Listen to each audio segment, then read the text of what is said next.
Chorwad police દ્વારા ઝડપી અને અસરકારક ગુના ઉકેલવા આવતા જુઝારપુરના મલ્ટીપર્પઝ સાયક્લોન શેલ્ટરમાં થયેલી મોટી ચોરી ગણતરીની કલાકોમાં ઉકેલીને આરોપીઓને ઝડપી પાડ્યા છે. દેવીબેન રમેશ સેવરાની ફરિયાદ મુજબ ચોરી થયેલ મુદ્દામાલમાં ઉષા કંપનીના 25 પંખા કિંમત ₹25,000, કટર મશીન કિંમત ₹3500, એક્સાઇડ કંપનીની 26 બેટરી કિંમત ₹1,30,000, કુલ મુદ્દામાલ સહિત ₹1,58,500 ની ચોરી થઈ હતી. ડીવાયએસપી ડીવી કોડિયાતરની સૂચના અનુસાર કાર્યવાહી શરૂ કરી હતી. આ ગુનાની ઝડપથી તપાસ માટે ચોરવાડ પીઆઈ મંદ્રાએ ટીમોની રચના કરી હતી.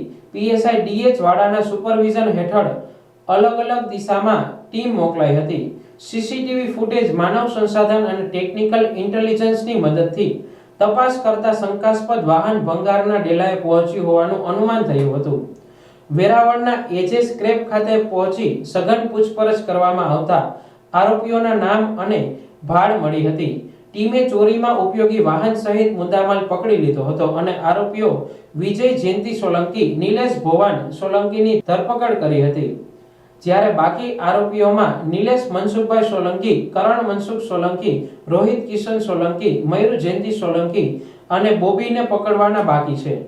મુદ્દામાલમાં બેટરીમાંથી શિશુ ધાતુની ઓગાળેલી પ્લેટ 18 નંગ કિંમત ₹93,960, પ્લાસ્ટિકના ખોખા 25 નંગ કિંમત ₹12,500, ઉષા કંપનીના પંખા 10 નંગ ₹10,000, મહિન્દ્રા સુપ્રો પ્રોફિટ ટ્રક કિંમત ₹2 લાખ અને મોબાઈલ ફોન નંગ 2 કિંમત ₹10,000 મળી કુલ રિકવર મુદ્દામાલ કિંમત ₹3,26,460 નો કબજો કરાયેલ છે.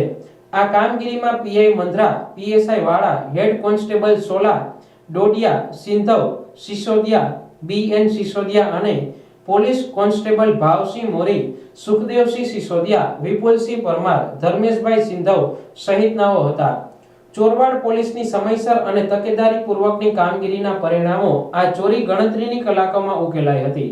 આરોપીઓની ધરપકડ અને મુદ્દામાલ રિકવર કરી કાયદેસરની કાર્યવાહી હાથ ધરાઈ છે.